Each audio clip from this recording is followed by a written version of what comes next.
first time at Chamber Poets, all the way from Coburg, which is where I grew up, and where I had lots of good and bad times.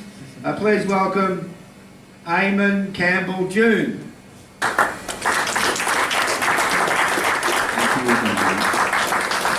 I've got some haiku and send you to read in no particular order too.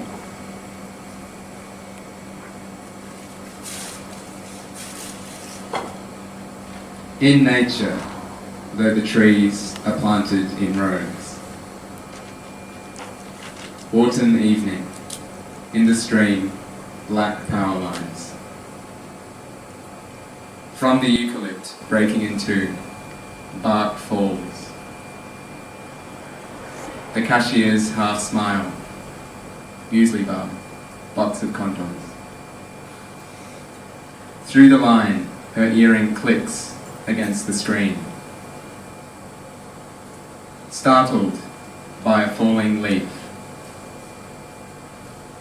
From an open door, across the road, singing.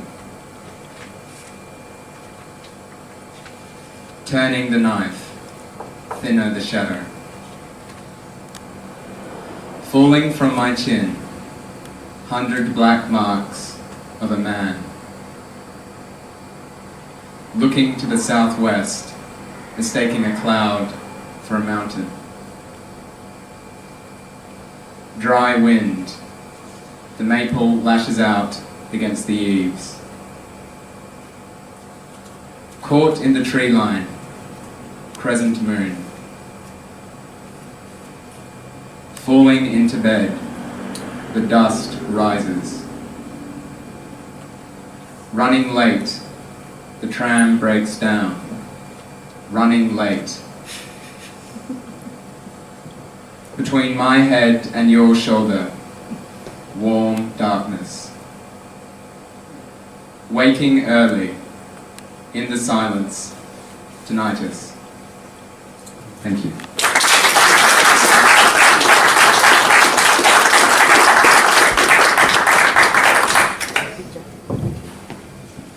Thank you very much, Eamon. Beautiful work.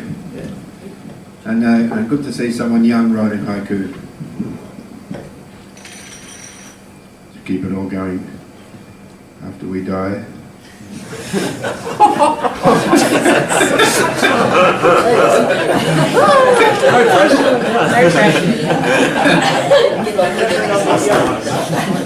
Let's have a race. Who wants to die first? And now please welcome from Footscray, also first time at Chamber Poets, welcome Dewey Morgan.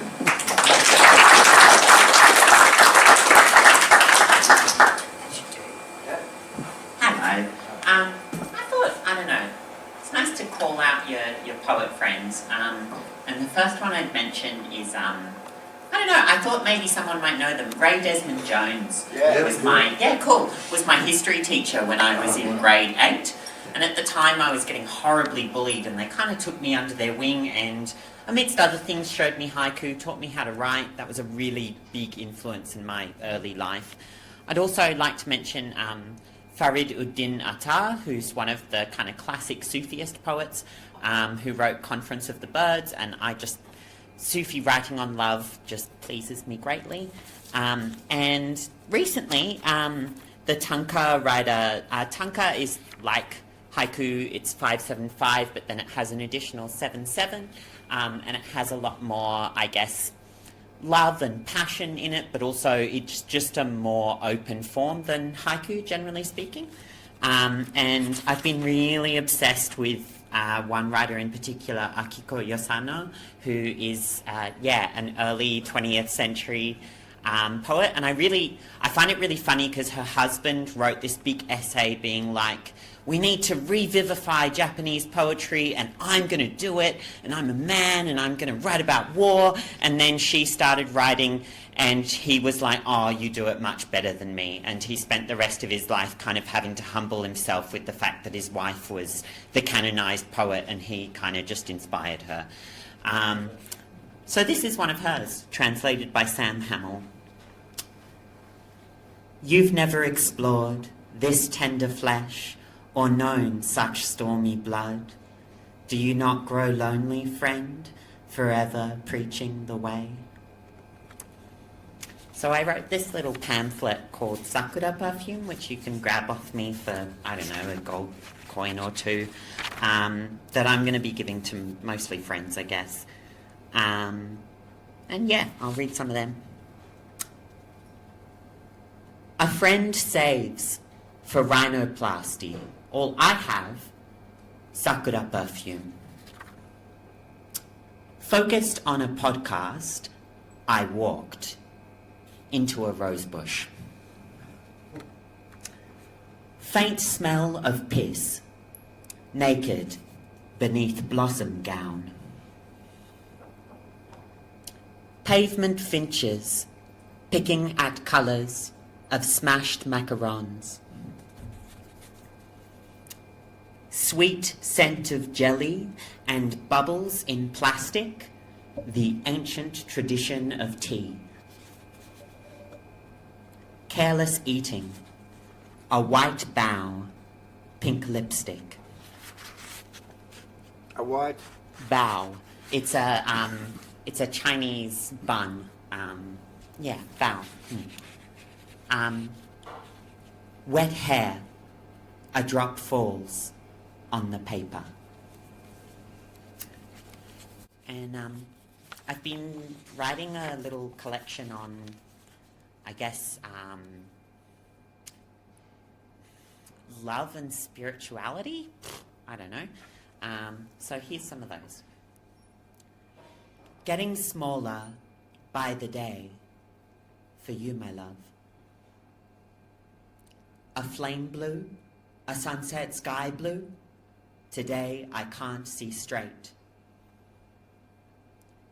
For 4 years, in your arms I existed. Our patina of love I lived within, displaced, now belonging to the wind. With them, spirituality was a topic, rarely spoken, but we agreed, growing old, will grow devout. At the cafe table, indeterminate energies between us, illustriously unavailable. Wake up to sickly sweet thoughts of you, stomach churning with indigestion. In every moment, this me born anew, falling leaves, past selves as poems and skin flakes eternally enmeshed with you.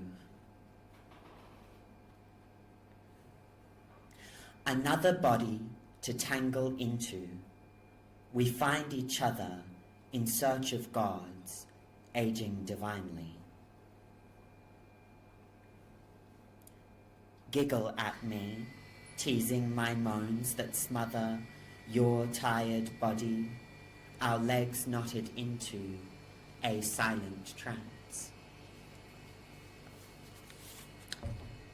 Every word punctuated with my kisses, she compares me to the dog.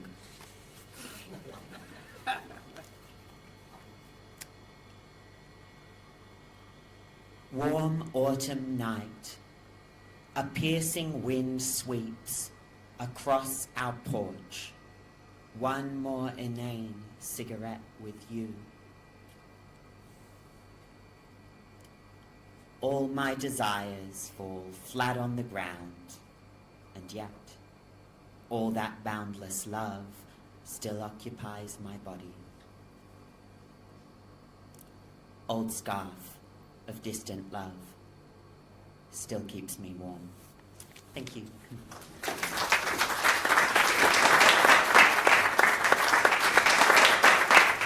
Thank you very much, Leah Dewey Morgan. So quite a few of the poets came up by train today. So it's 1, 2, 3, 4, 5 people, 5, 6, 7. 7. So yeah, you know, if you all go back to Melbourne together, it'll be like a haiku train.